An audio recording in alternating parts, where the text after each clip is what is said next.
지금부터 불기 2567년 7월 화엄법회를 봉행하도록 하겠습니다.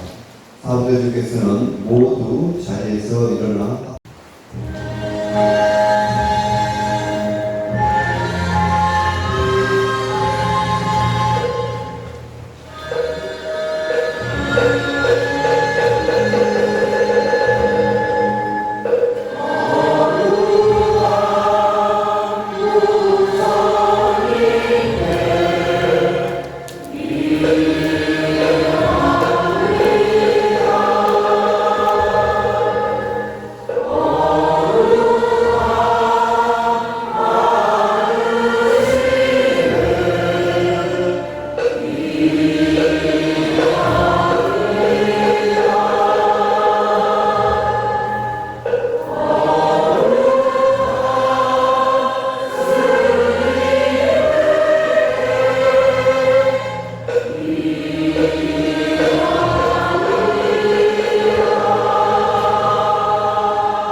사부대주께서는 모두 자리에 앉아주시기 바랍니다.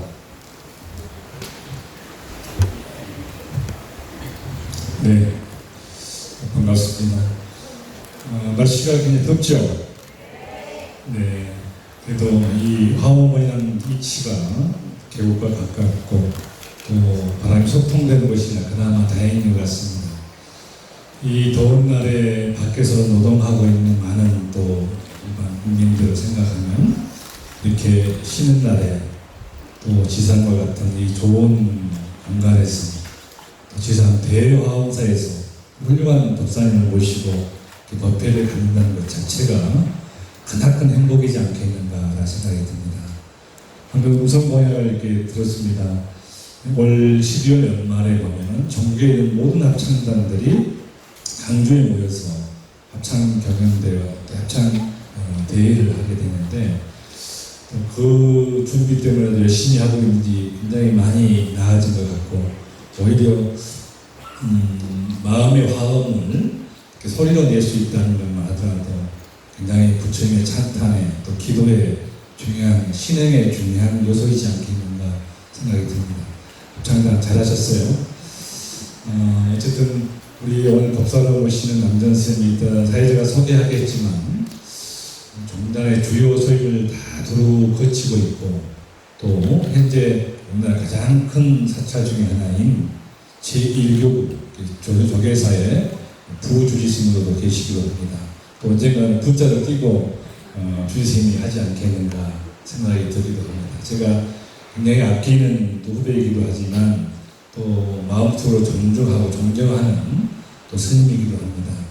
항시 언행이 일치되고 예의 바르고 또 모든 부자들에게 자비심 또 포교에 대해서 정말로 우리나라에서 큰 대가 중에 한 분이라 생각합니다.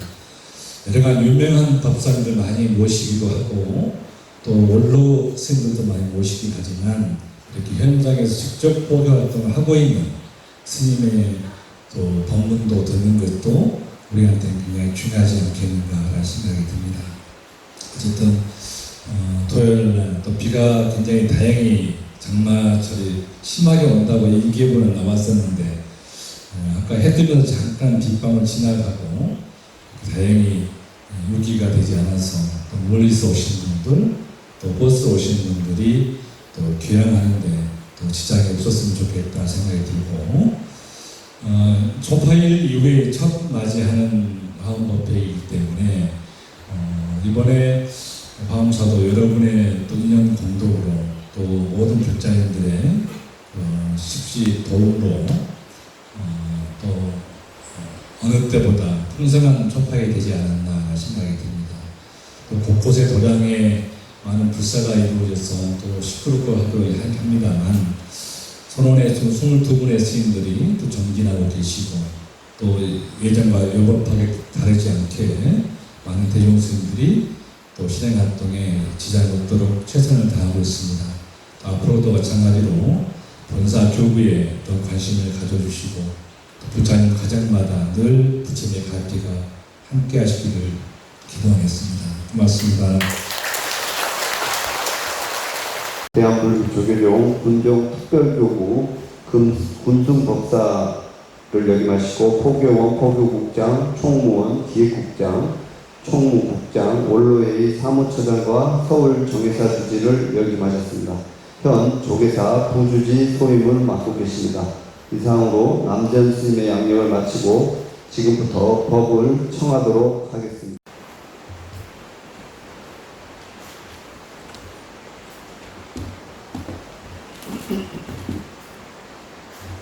사무장님께서는 모두 자리에서 일어나 주시기 바랍니다.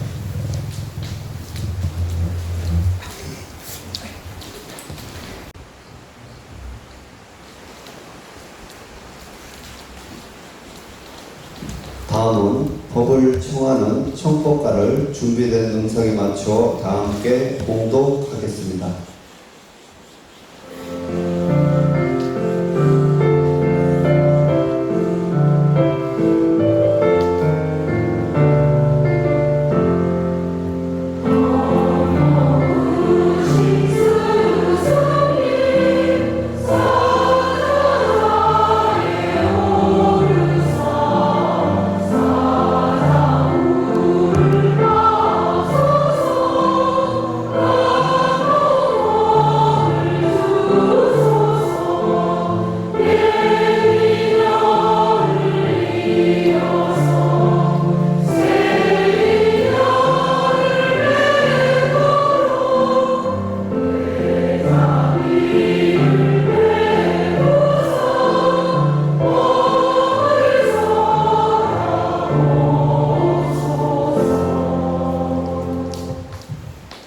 집전 스님의 목탁에 맞추어 법사 스님께 3배의 예를 올리도록 하겠습니다.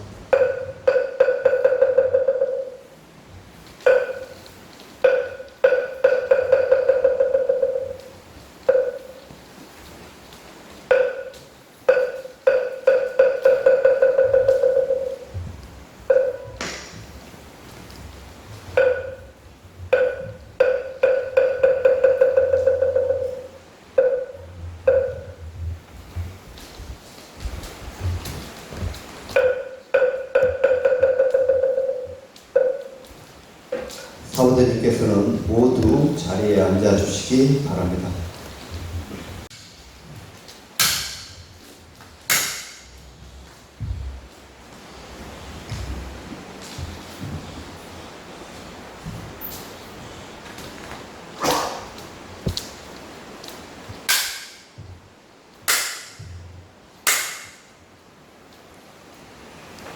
남자입니다.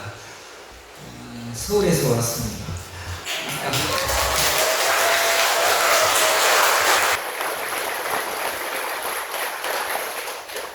제가 오늘 하고 싶은 이야기를 우리 참불가를 합창단 여러분께서 다 이미 해주신 것 같아요. 제가 서울에서 그렇게 그럭저럭 이렇게 왔습니다. 또 오늘 말씀 중에 잠깐 열반, 일반화 이야기를 좀 하고 싶었는데 그것도 노래로 해내 주셔서 감사합니다. 저는 사실 여기 화엄사는 우리 종산 큰 스님 또 명성 큰 스님 이 두 분 어른 스님들의 연결식을 제가 진행하게 되는 큰 영광을 얻기도 했었습니다. 더군다나 평소에 저도 물론 그렇습니다만 우리 종단 안팎에서 많은 존경과 기대를 갖고 있는 화엄사 주지스님께서 이곳에 불러주셔서 제가 많은 가르침을 받고 있는데 어쨌든 오늘 이 자리를 빌어서 스님께 다시 한번 감사의 말씀 드립니다.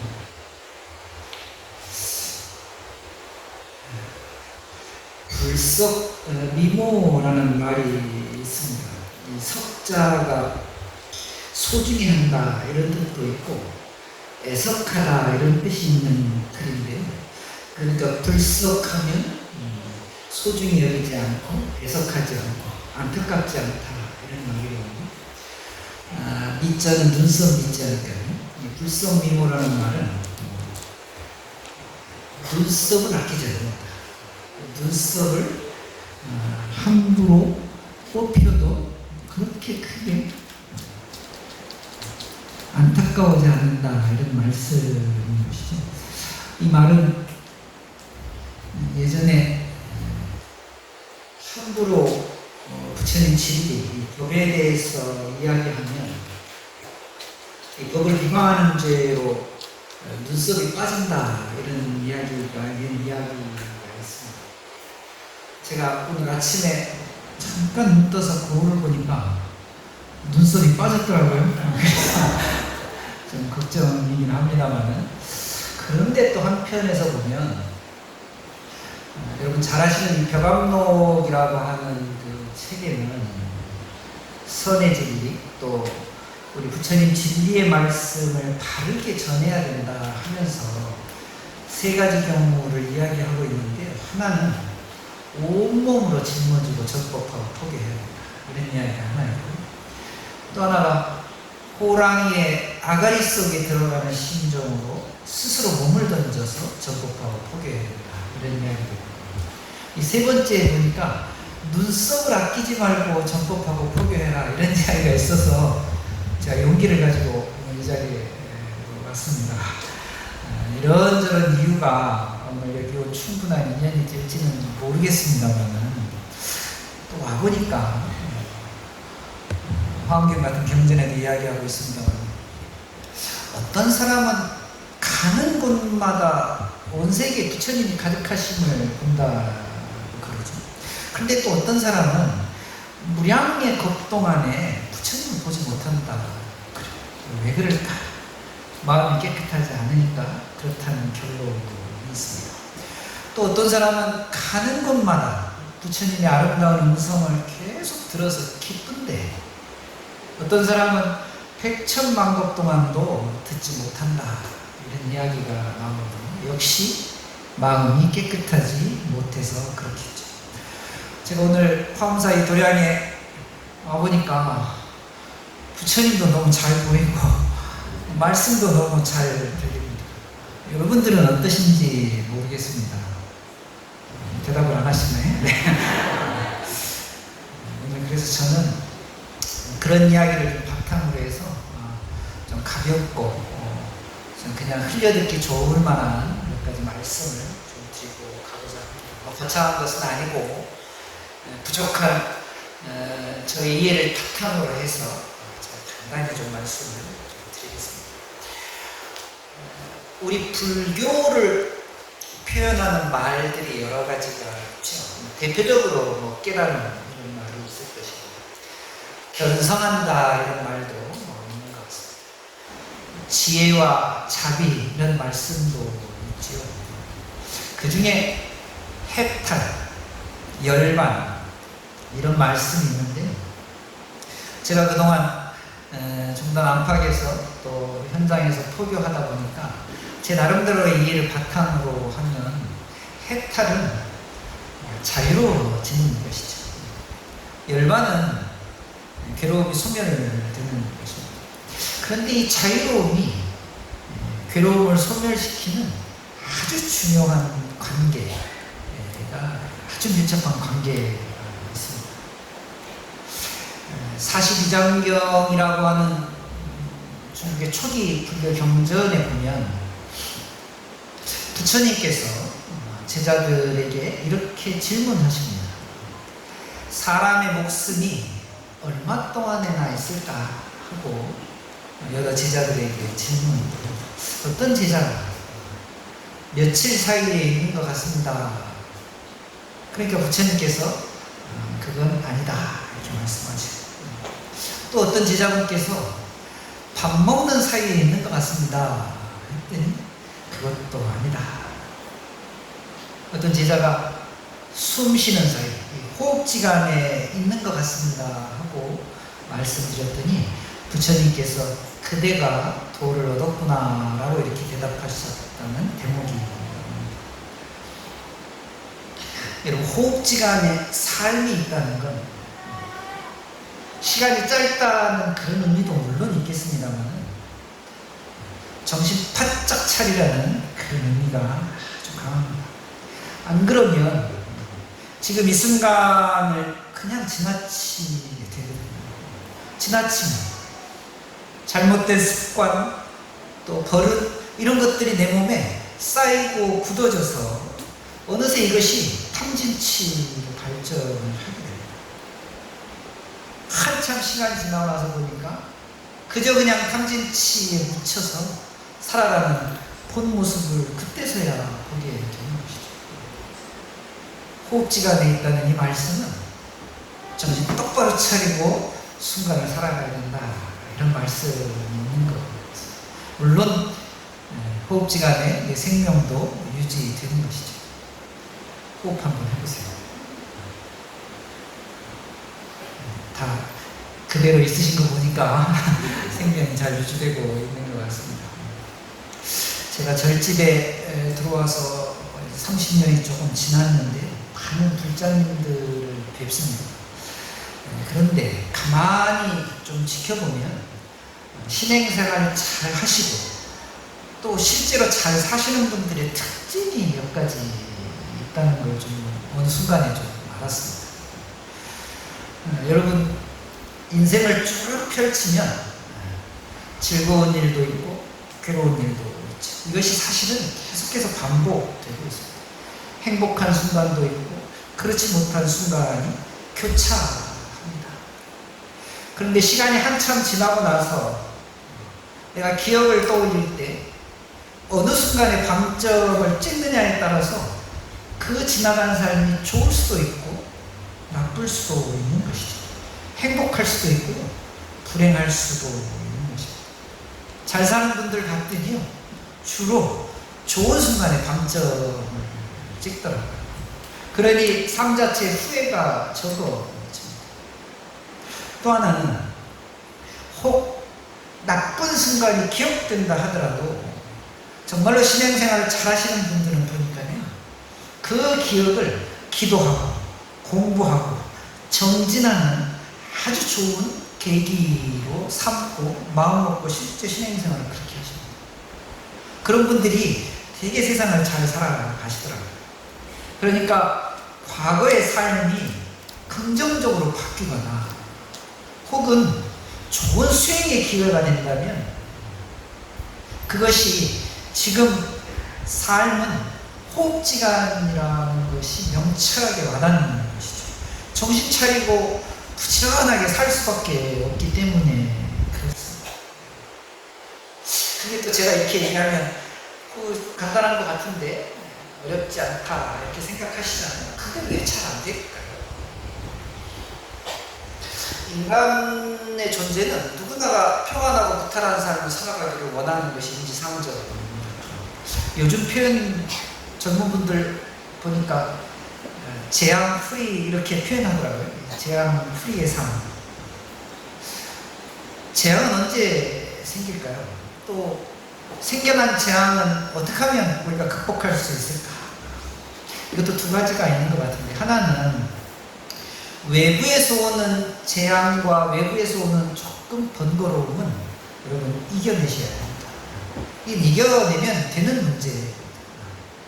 굽히지만 않으면 얼마든지 이겨낼 수 있습니다. 오히려 훨씬 더 문제는 이 내 안에서 일어나는 이 내적 재앙이라고 하는 것인데, 이건 좀 잘 들여다봐야 됩니다. 내 모습을 잘 들여다봐야 되는 것이죠. 재앙은 탐진치를 먹이기 위해서 우리 삶에 항상 끼어들고 있습니다. 그것이 굳어지고 반복이 되어지면 집착이 되는 것이죠. 애착이 되는 것이죠.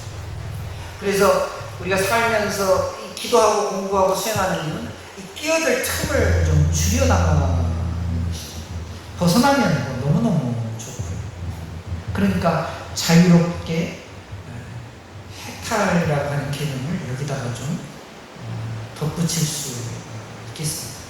어떻게 하면 재앙이 스며드는 이 틈을 좀 메우고 또 벗어나고 이겨낼 수 있을까? 뭐 일반적으로 우리가 공덕 쌓고 수행하고 당연히 그래야 되겠지. 저는 그래서 우리 불자들의 삶이 이 자유로움을 좀 지향하고 이 자유로움을 통해서 애착과 집착이 없어지는 이 괴로운 삶을 소멸시키는 이 열반과 해탈을 지향하는 그런 삶이 좀 돼야 되지 않겠느냐라고 생각합니다. 그러려면 꼭 필요한 게 있는데요.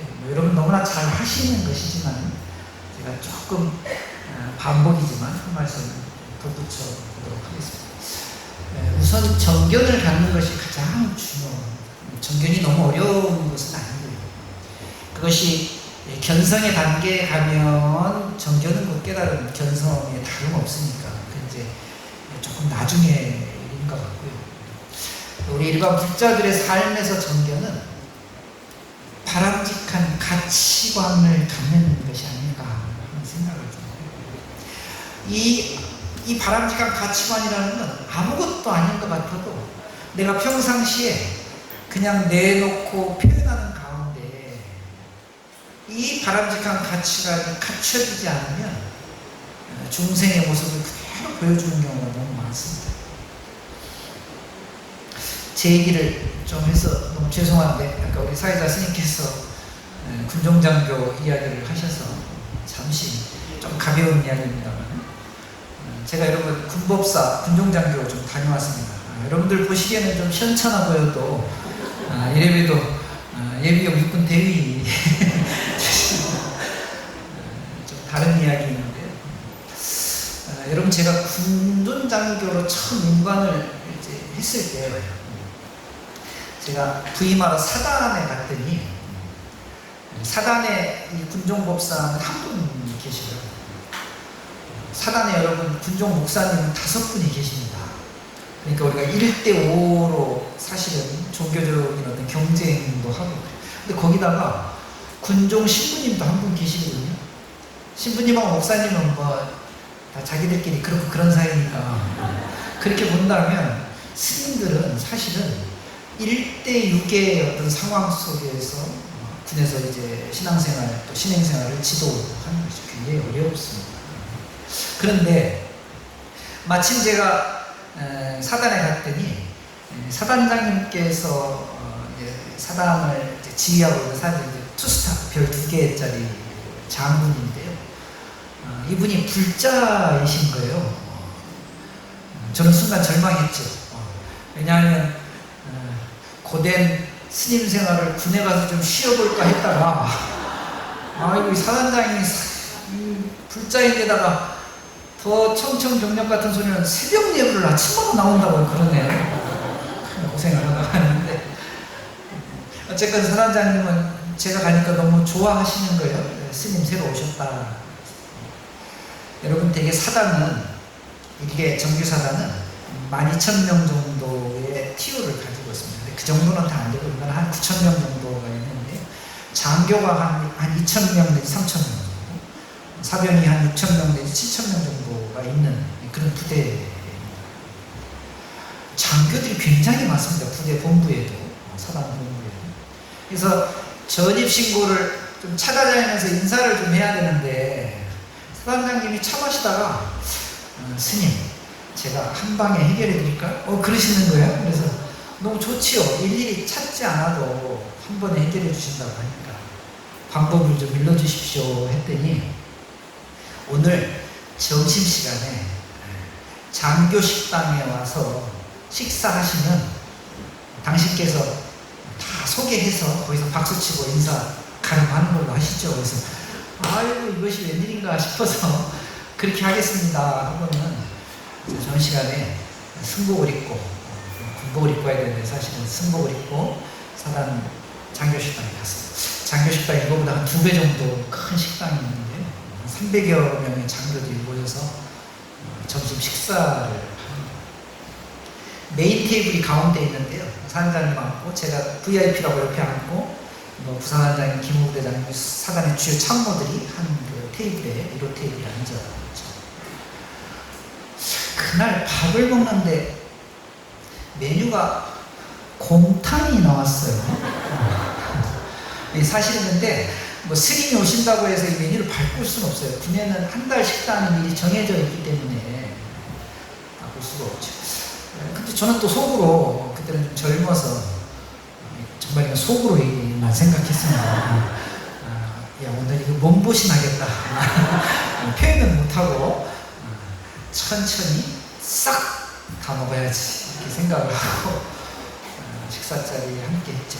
사장님 일어나서 종을 치시고 귀한 스님 오셨으니까 박수 칩시다 하고 박수하고 말씀 좀 한 말씀 하라고 해서 잘 부탁드립니다 하고 이제 자리에 앉아서 밥을 먹는데 반도 안 먹었는데 제 대각선 쪽에 앉아있던 작전 참모님이 사단의 작전 참모, 이 정기사단의 작전 참모는 비상시에 사단장을 대신하는 역할을 하기 때문에 굉장히 높은 직위의 장교죠. 아니 하다 말고 가볍게 얘기를 하셨어요. 웃으면서 저한테 스님들도 고기 드시나 봐요. 이런 질문을 하는 거예요. 그냥 웃고 넘어갈 수도 있는데 가만히 생각해 보니까 첫 상견례 시간입니다. 또 옆에 사단장님이 불자라고 앉아 계시고 제가 이게 그냥 웃고 넘어갈 사안이 아닌 것 같은 느낌이 싹 드는 거예요. 아니나 다를까 사단장님 얼굴을 잠깐 봤더니 사단장님 얼굴이 갑자기 울그락불그락해지시면서 말씀은 안 하시는데 그 작전 참모를 한참 째려보고 계시더라고요. 쓸데없는 소리 해가지고 뭐 이런 이제 표정으로 저도 이제 사단장님의 그 표정을 보고 그냥 지나칠 수가 없는 거예요. 불교에 대한 이미지도 있고 또 사단장님에 대한 그런 그 이미지도 있고 또 이 장교들 한 300명 모여서 다 나를 보고 있는데 헤헤거리고 웃어버리면 너무 가벼운 것 같더라고요. 그래서 제가 밥 먹다 말고 숟가락을 탁 내려놨습니다. 그냥 내려놓으면 안 돼요. 소리나게 내려놔야 돼요. 그래서 나를 쳐다보니까 잠시 뜸을 들이고 제가 뭘 많이 알아서 그런 건 아니고 이제 군에 가기 전에 여러 어른 스님들한테 들었던 이야기를 막 그 순간에 막 조합한 거예요. 여러분 제가 말은 이렇게 하지만 실제 시간은 한 30초, 1분 굉장히 짧은 시간이거든요. 제가 이렇게 얘기했습니다. 법상에 앉는 것처럼 허리를 고추 세우고 잠시 침묵하고 눈을 살짝 감았죠. 그래야 나를 쳐다보니까 시선이 나한테 모아졌다 이런 느낌이 탁 왔을 때 제가 그랬습니다. 이것도 한문으로 또 얘기하면 못 알아들을까 봐요. 우리말로 이렇게 이야기했습니다. 목소리 떨고 있어요. 소가 본래 풀을 떠난 적이 없고 소주가 물과 다르지 않나니 대장부의 시비분별은 때와 장소를 가릴 줄 알미로다 하고 한마디 했어요.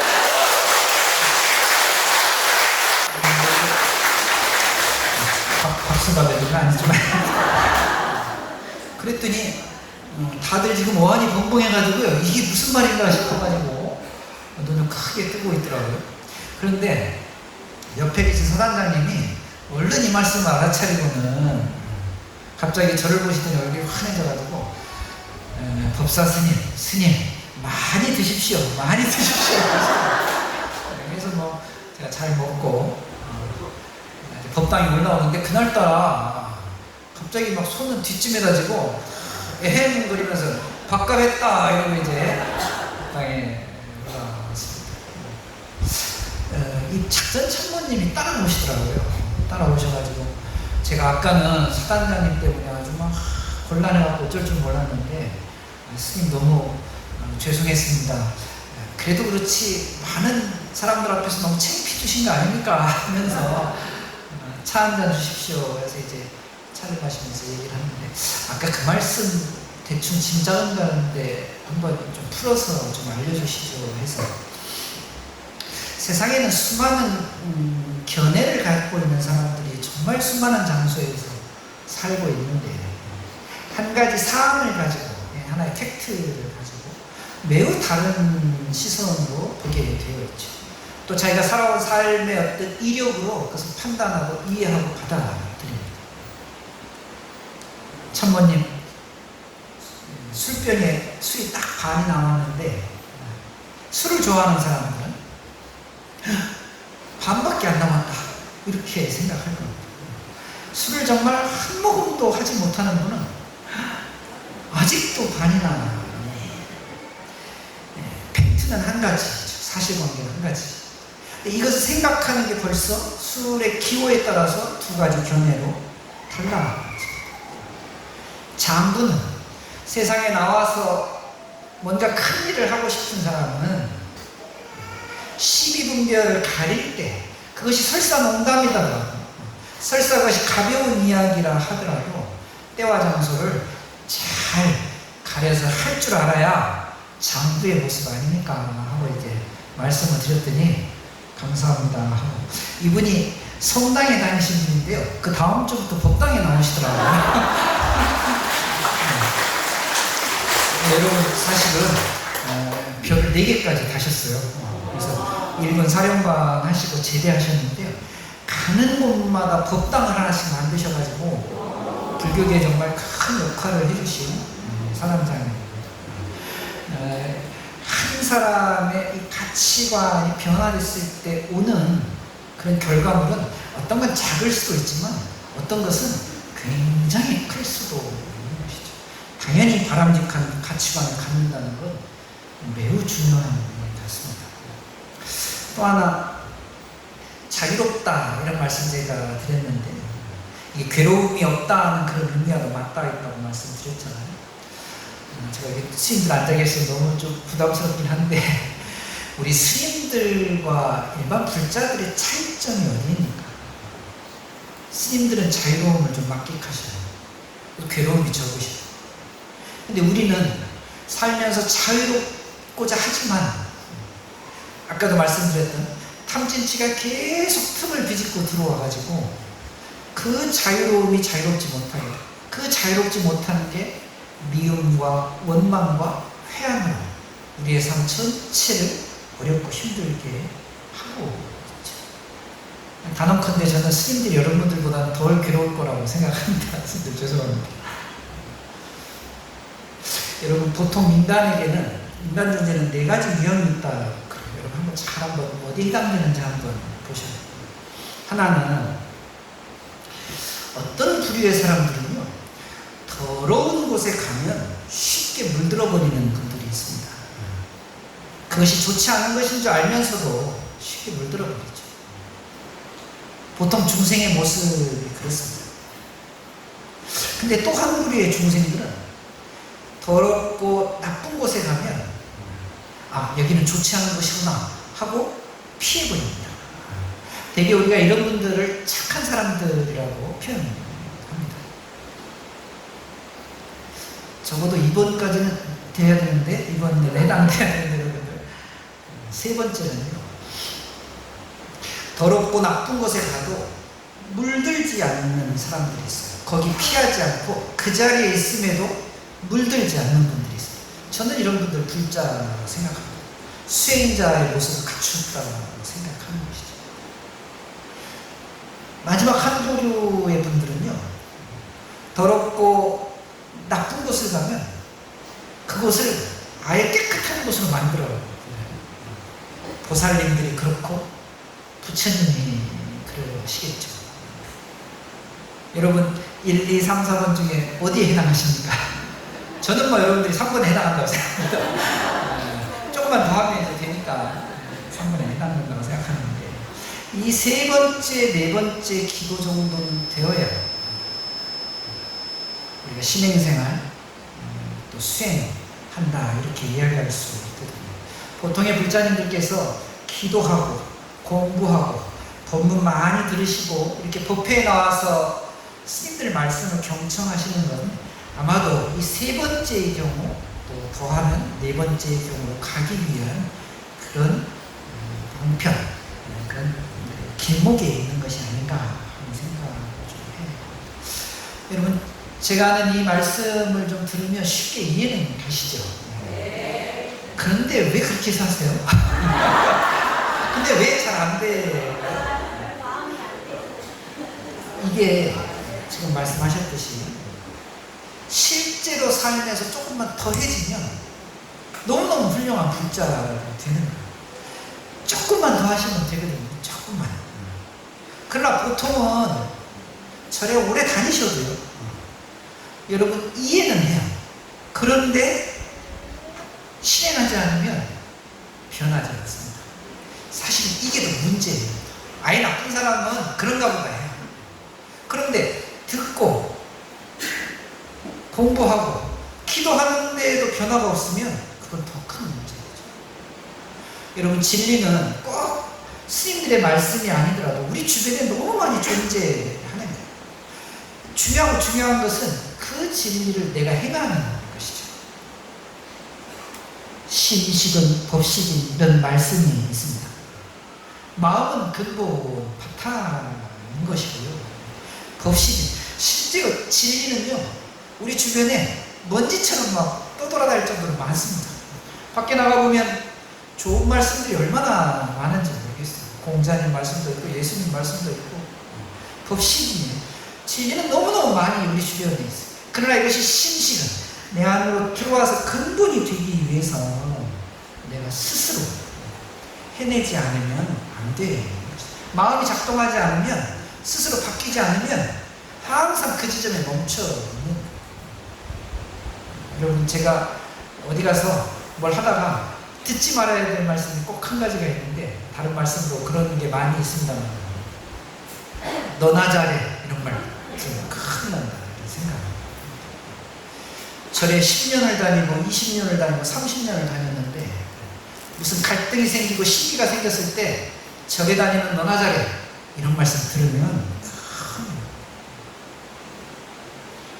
뒤돌아보면 사실은 제가 중요하게 생각하는, 또 남이 중요하게 생각하는 것이 항상 일치하는 건 아니더라고요. 저도 서울에서 조그마한 포교당 주지를 하고 있습니다만, 제가 중요하게 여기는, 주지 스님이 중요하게 여기는 것하고요, 신도 대중들이 중요하게 여기는 것이 안 맞을 때가 있습니다. 일치가 되면 너무 좋은 사찰을 꾸려갈 수 있겠는데, 이게 어쩔 때는 잘 안 맞을 수 있어요. 그런 경우가 오히려 많을 수도 있죠. 남의 얘기 놔두더라도 내 안으로 이걸 갖고 들어오면, 사실은 여러분, 저도요, 내 몸하고 내 마음이 중요하게 여기는 것이 따로따로면, 흔히 몸 따로 마음 따로 이렇게 얘기하는데, 이렇게 되면 삶이 괴롭습니다. 수행이 어려워요. 부처님 진리는 듣고 들으면 어렵지 않습니다. 이해하는 건 어렵지 않아요. 그런데 이해하는 것이 몸 따로 마음 따로 놀아버리면 실제로 행하기가 어려운 것이죠. 기도를 통해서, 법문을 통해서 여러분들 마음이 진리로 바뀌고 이 몸의 마음을 따라서 함께 같이 가면 그때는 재밌어집니다. 그때는 자연스러워지는 것이죠. 그러면 자유로워집니다. 그러면 괴로움이 점차로 소멸되는 겁니다. 그래서 불자의 삶은 해탈과 열반을 지향하는 삶으로 가야 된다. 이렇게 제가 여러분들께 말씀을 드리는 것이죠. 지금 세상에 나가면 온통 복잡하고 어지러운 경계의 세상이 펼쳐집니다. 그나마 우리는, 그럼 제가 질문할 테니까 내라고 큰 소리로 그냥 우리끼리니까 해주세요. 여러분, 부처님 법 만나셔서 행복하십니까? 네. 행복의 기준을 충족하는 것이 뭘까요? 이게 욕심과 욕구가 그것을 충족시키면 아까 얘기했지만 탐진치로 흘러가는 가능성이 굉장히 많습니다. 부처님의 행복은 이 욕구를, 이 욕심을 원력으로 바꾸어서 정진하는 겁니다. 욕심은요, 하다가 안 되면 괴롭습니다. 그런데 원력은 더 열심히 해야 되겠다, 이런 생각이 자꾸 일어나게 됩니다. 제가 한 20년 전에 인도의 성지순례를 이제 신도분들하고 간 게 아니라 제가 혼자서 그래서 여러분 제가 11개월을 있다 왔거든요. 처음에는 한 달 반만 가야 하려다가 가보니까 돈이 안 들어요. 그냥 제가 한 번은 여행하다가 돈이 떨어져가지고 어떡할까 돌아갈까 하다가 우연찮게 힌두교 사원을 지나갔는데 거기 그 힌두교 사원 앞에 수많은 그 자칭 도인들이 거기 쫙 앉아 계시더라고요. 깡통 하나 갖다 놓고 제가 거기서 머뭇머뭇했더니 맨 끝자락에 앉아 계신 그 도인께 저한테 이리 와 여기 앉아. 저는 깡통은 없어가지고 모자를 벗어다가 그 앞에 가만히 앉아서 그냥 앉아있으면 된다고 말은 잘 안 통하는데 자꾸 그러시더라고요. 그래서 갖고 있는 책을 이렇게 봤더니 한나절이 지나니까 이 성전에 기도하러 오시는 분들이요 돈을 다 잔돈으로 바꿔가지고 거기 있는 분들 일일이 다 하나씩 넣어주시고 하더라고요. 아니 한나절 앉아있었더니 한 3일치 밥값이 생기는 거예요. 그래서 제가 한 11개월 그렇게 돌아다니는 적이 있는데 제가 저 인도 남쪽 끝에 칸야쿠마리라는 그 동네에 거기 갔다가 제가 좀 남노하긴 하지만 어쨌거나 승복을 좀 입고 머리는 중간중간에 삭발을 했으니까 길을 가는데 어떤 10살도 안 돼 보이는 그 소년 막 얼굴에는 막 그냥 거짓이 덜떡자고 머리는 막 이렇게 막 떡이 져 있고 손은 막 부르트고 갑자기 제가 길을 가는데 저를 보더니 넙죽 발 아래 절을 하는 거예요. 그러더니 구루지 인도 분들은 이제 그 어떤 그 영혼의 어떤 스승들 또 종교인들을 구루지라고 이제 높여서 부르니까요. 구루지 저는 뭐 전혀 모르는 나이였는데 구루지 제 모습이 그래도 아까도 제가 예비역대위라고 말씀드렸습니다만 시원찮아 보여도 종교인 같긴 한가 봐요. 여기 가는데 넙죽절을 하고는 구루지 제가 앞으로 어떻게 될 것 같습니까? 제가 이렇게 어렵게 계속 살아가겠습니까? 하고 저한테 갑자기 묻는 거예요. 그래서 제가 순간적으로 손 좀 이리 줘봐라 했더니 손을 주더라고요. 내가 손금 보는 척 했지.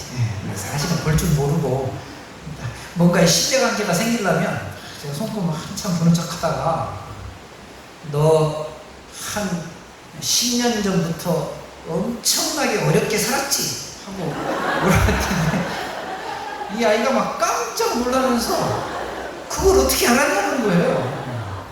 어떻게 알기는 보니까 그렇게 생겼는데 근데 어쨌거나 신뢰관계가 생겼어요. 제가 이 말이 잘 안 통해서 더듬 이야기를 했습니다만 제가 그런 이야기를 했습니다. 너 10년쯤 후에는 반드시 성공할 수 있다. 단 이렇게 길거리 돌아다니고 방황하지 말고 뭐라도 열심히 일을 해야겠다. 그러면 10년 후에는 반드시 성공하고 지금보다 훨씬 달라져 있을 것이다. 그랬더니 이 아이의 얼굴이 갑자기 환하게 피면서 머리를 콩콩콩콩 하면서 구루지 감사합니다 하고 길을 가더라고요. 한참들 잊고 있다가 한 20년쯤 뒤에 제가 이 종단에서 소임도 좀 살고 뭐 여러 가지 행사도 좀 주관도 좀 해보고 여러분들은 잘 모르시겠지만 제가 사회를 조금 많이 봐봐서 약간 좀 잘 봅니다. 뭐 안 믿어도 할 수 없지만 예, 조계사 법당에서 한번 큰 행사가 있었어요. 대통령도 오시고 막 이런 큰 행사가 있어서 제가 이 사회를 봤는데 큰 실수 없이 잘 본 것 같아요. 다 끝나고 나서 다들 저한테 와서 수고하셨습니다. 감사합니다. 아유 잘하셨습니다. 이렇게 덕담해 주시는데 어떤 허리가 새우처럼 굽혀진 노보살님 한 분이 저한테 오시더니 한참을 저를 보시더니 스님 수고하셨습니다 하면서 스님 제가 보니까 큰 스님 되시겠습니다 그러시는 거예요. 너무 고맙잖아요. 아유 감사합니다 하고 인사를 했더니 노보살님께서 단 열심히 수행하셔야 된다. 이게 그렇죠. 열심히 수행하는데 큰 스님이 안 되면 그게 더 이상한 거죠.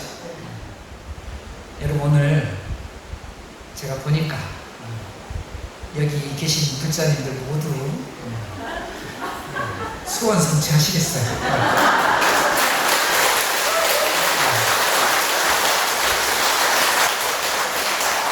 단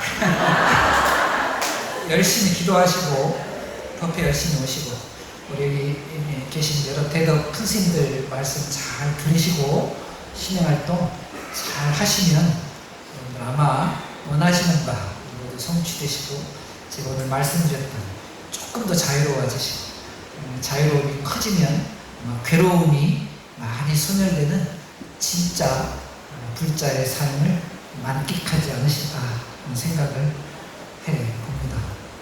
여러분 감사합니다.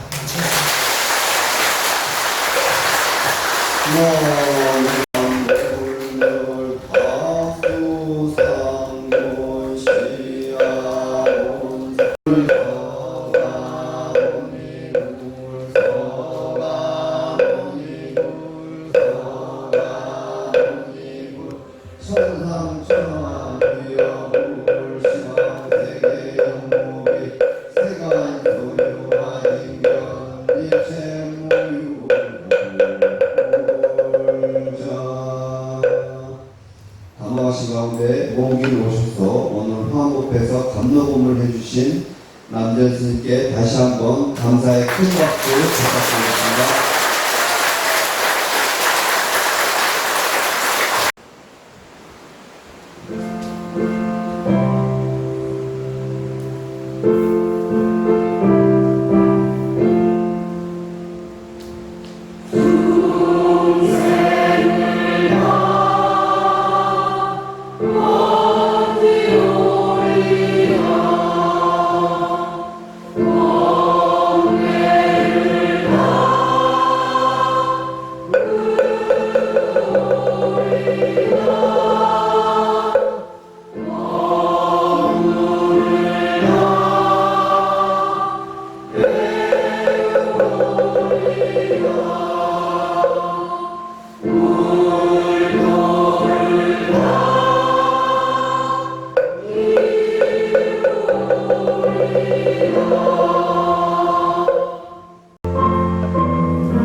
이상으로 금기 2567년 7월 남전스님 초청 화엄법회를 모두 마치도록 하겠습니다.